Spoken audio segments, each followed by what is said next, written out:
Hallelujah. সর্বপ্রথমে মহান ঈশ্বরকে ধন্যবাদ দিই এবং সকলকে আরেকটিবার প্রভু যীশু নামে শুভেচ্ছা জানাই সকলকে। জয় যীশু। আসুন যে আজকে আমাদের আলোচ্য বিষয় তা হলো বিদেশ্বর। তিনি বলেন যে ছোট তাকে সহস্র হইতে হইবে, যে ক্ষুদ্র সে বলবান জাতি হবে। সে বিষয় নিয়ে আজকে আমরা আলোচনা করব। তাই এই মুহূর্তে যতজন ঈশ্বর সন্তানেরা আপনারা যুক্ত হয়েছেন, শুরু থেকে শেষ অব্দি ঈশ্বর বাক্য শোনার জন্য অনুরোধ থাকলো। আসলে আমরা এই সময় ঈশ্বর বাক্য শুনি। যিশায় তার 7 অধ্যায় 22 পদ, যে ছোট সে সহস্র হইয়া উঠিবে, যে ক্ষুদ্র সে বলবান জাতি হইয়া উঠিবে। আমি শতপ্রভু যথাকালে ইহা সম্পন্ন করিতে সত্তর হইব। ঈশ্বর তার বাক্যে আমাদের প্রত্যেকে আশীর্বাদযুক্ত করুন। আমেন। স্বর্গের পিতা, আমাদের পরিত্রাণকারী ঈশ্বর, তোমার মহানামে ধন্যবাদ, প্রশংসা এবং গৌরব দিই। প্রভু, প্রত্যেক দিনের মতো আজকে আবার একটি নতুন দিন তুমি দিয়েছো, আর এই দিনে তোমার চরণতলে আমাদের জীবনকে সমর্পিত করি। পিতা, প্রার্থনা করি তোমার পবিত্র আত্মা দ্বারা তুমি পরিচালনা করো। এবং প্রভু গো, আজকে এই দিনে যে বাক্য শোনার সুযোগ করে দিয়েছো, সে বাক্য মধ্যে দিয়ে তুমি আমাদের জীবনে কথা বলো। সঙ্গে সঙ্গে থাকো, সমস্ত ভার তুমি নাও। প্রার্থনা একমাত্র প্রভু যীশু নামে চাই। আমেন। আজকে আমরা দেখি পিতা ঈশ্বর তিনি আমাদের এই সুন্দর সময় তিনি আমাদের বলেন যে ছোট সে সহস্র হইবে, যে ছোট সে সহস্র হইবে। হালেলুয়া। তিনি আমাদেরকে বলেন যদি আমরা এখন ছোট আছি তাহলে আমরা সহস্র হইব। যদি আমরা আমাদের যে পরিধি সেইটা ছোট আছে, তাহলে বিদেশ্য বলছে যে আরো 1000 তোমরা হয়ে উঠবে। হালেলুয়া। সেই আশীর্বাদ বিদেশ্বর তিনি আমাদের দিতে চান এবং বলছে যে ক্ষুদ্র, যে ক্ষুদ্র, একেবারে ক্ষুদ্র বলছে সে বলবান জাতি হইবে। যে দুর্বল সে বলবান হবে, যে ক্ষুদ্র জাতি তারা বলবান জাতি হয়ে উঠবে। হালেলুয়া। এটা হলো পিতা ঈশ্বর তিনি আমাদেরকে আশীর্বাদ করেছেন, আর সেই আশীর্বাদে কিন্তু আজকে আমরা প্রভু যীশু নামেতে সেই আশীর্বাদে প্রভু যীশুকে বিশ্বাস করার মধ্য দিয়ে সেই আশীর্বাদের মধ্য দিয়ে আমরা আছি। যে আগে ছোট সে এখন সহস্র হয়ে উঠেছে, যে ক্ষুদ্র সে এখন বলবান জাতি হয়ে উঠেছে। হালেলুয়া। এই জগতে প্রভু যীশুকে অনুসরণকারীর সংখ্যা সব থেকে বেশি। হালেলুয়া। তাই বলছে যে যে ক্ষুদ্র সে বলবান জাতি হয়ে উঠবে। এটাই হলো পিতা ঈশ্বরের আশীর্বাদ যেটি আমাদের জীবনে আমরা পেয়েছি। আমি সদাপ্রভু যথাকালে ইহা সম্পূর্ণ করিতেই সত্য হইব। হালেলুয়া। আমেন। অর্থাৎ পিতা ঈশ্বর তিনি বলছেন যে তিনি যথাকালে এটা সম্পূর্ণ করবেন। আর সেই সম্পূর্ণ কখন হয়েছে? যখন প্রভু যীশু তে আমরা বিশ্বাস করেছি। হালেলুয়া। প্রভু যীশু তে আমরা বিশ্বাস করেছি যে তিনি আমাদের পাপ হইতে উদ্ধারকারী ঈশ্বর। তিনি আমাদেরকে স্বর্গীয় জীবন দেবেন, তিনি আমাদেরকে রক্ষা করবেন। হালেলুয়া। তিনি অন্ধকার জগৎ থেকে আমাদের আলোকিত জগতে এনে তিনি আমাদেরকে স্বর্গীয় জীবন দেবেন। হালেলুয়া। সুন্দর আশীর্বাদময় আত্মিক জীবন তিনি আমাদের দেবেন। হালেলুয়া। সেই অনুগ্রহ, সেই দয়া আমরা কবে থেকে আমরা পেয়েছি? যখন প্রভু যীশুকে আমরা বিশ্বাস করেছি। কারণ যে ক্ষুদ্র সে বলবান জাতি হয়ে উঠেছে। হালেলুয়া। তাই ইব্রিয় 2 অধ্যায় 3 পদে বলে, তবে এমন মহৎ এই পরিত্রাণ অবহেলা করিলে আমরা কি প্রকারে রক্ষা পাইব? ইহা তো প্রথমে প্রভুর দ্বারা কথিত, এ যাহারা শুনিয়াছিল তাহাদের দ্বারা আমাদের নিকটে দৃঢ়ীভূত হইল। আমেন। হালেলুয়া। আর এই আশীর্বাদটা যারা ছোট তারা সহস্র হইবে, যে ক্ষুদ্র সে বলবান জাতি হয়ে উঠিবে। এইটি হলো কিন্তু আমাদের কাছে একটি আশীর্বাদ, একটা মহৎ, এমন মহৎ এই পরিত্রাণ। যে পরিত্রাণ আমরা এই বলবান জাতির মধ্যে দিয়ে পরিত্রাণের আমরা তো পেয়েছি।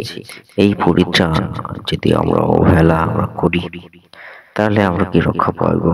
আমরা মনে রাখি, কারণ ইহা তো প্রথমে প্রভুর দ্বারা কথিত। হালেলুয়া।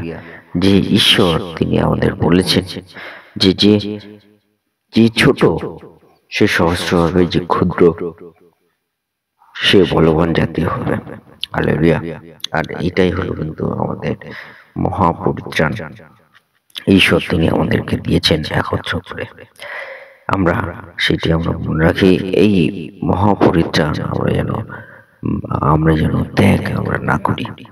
এই পরিত্রাণ ত্যাগ করা মানে আমাদের জীবনে আর কোনো দয়া আশীর্বাদ নেই। এই পরিত্রাণটাই হলো কিন্তু আমাদের জীবনে প্রথম দরকার, যেটির মধ্যে দিয়ে আমরা স্বর্গীয় জীবন আমরা পাবো, পিতা ঈশ্বরের সম্মুখে আমরা আসবো। সেটা হলো প্রভু যিশুতে বিশ্বাস করা। মথি 13:31 বলে, তিনি আর এক দৃষ্টান্ত তাহাদের কাছে উপস্থিত কহিলেন, স্বর্গরাজ্য এমন একটি সরিষা দানার তুল্য, যাহা কোনো ব্যক্তি লইয়া আপন ক্ষেত্রে বপন করিল।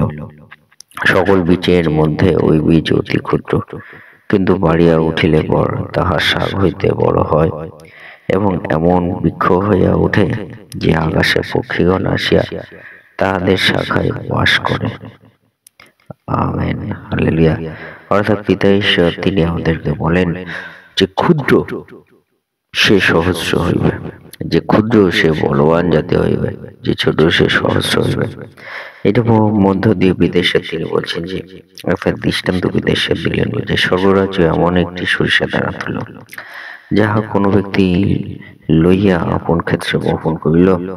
সকল বীজের মধ্যে ওই বীজ অতি ক্ষুদ্র, কিন্তু বাড়িয়া উঠিলে পর তাহা শাক হইতে বড় হয় এবং এবং এমন বৃক্ষ হইয়া ওঠে যে আকাশের পক্ষীগণ আসিয়া তাহাদের বাসায় বাস করে।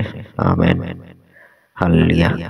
আর এটি মধ্য দিয়ে বিদেশ্বর কিন্তু তিনি আমাদেরকে যে বিষয় বলেন যে ঈশ্বরের যে স্বর্গরাজ্য অনেকটি সরিষা দানা তুল্য, যদি আমরা নিয়ে বপন করি তাহলে বিরাট বড় একটা গাছ তৈরি হয়ে যায়। হালেলুয়া। আর সে মধ্য দিয়ে বিদেশে তিনি আমাদেরকে বলতে চান যে প্রভুতে যে বিশ্বাস এবং প্রভুতে স্থির, সেটা একটা সরিষা দানার তুল্য।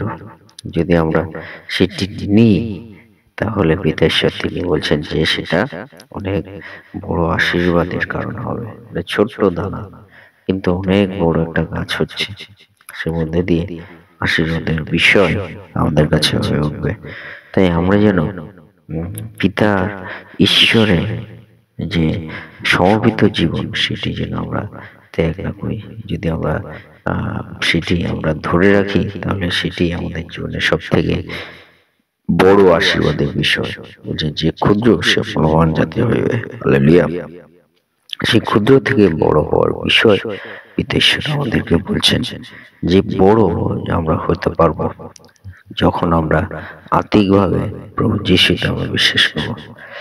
লুক তার 18:7 বলে, তবে ঈশ্বরকে আপনার সে মনোনীতদের পক্ষে অন্যায়ের প্রতিকার করিবেন না, যাহারা দিবারাত্র তাহার কাছে রোদন করে, যদিও তিনি তাহাদের বিষয়ে দীর্ঘসহিষ্ণু।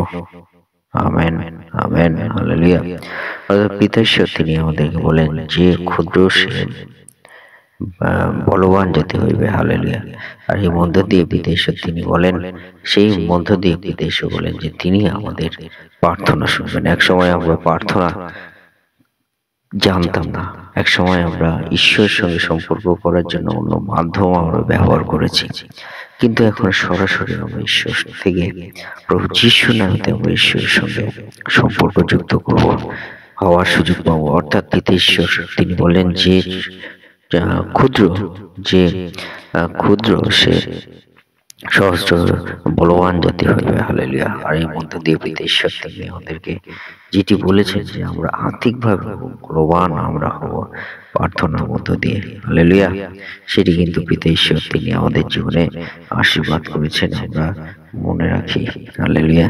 তাই প্রার্থনাশীল জীবনটাও কিন্তু একটা এই ক্ষুদ্র থেকে বলবান জাতি হওয়ার মধ্য দিয়ে একটা আশীর্বাদের বিষয়, যেটি আমরা পিতা ঈশ্বরের সঙ্গে সম্পর্কযুক্ত আমরা হই, সরাসরি পিতার সঙ্গে আমরা কথা বলতে পারি। হালেলুয়া। আর সেইটি আমরা মনে রাখি যে আমরা প্রভুতে যেন বিশ্বস্ত আমরা থাকি। এবং শেষে ঈশ্বর তিনি বলেন, কেননা ধৈর্যে তোমাদের প্রয়োজন আছে, যেন ঈশ্বরের ইচ্ছা পালন করিয়া প্রতিজ্ঞার ফল প্রাপ্ত হও। Amen, amen.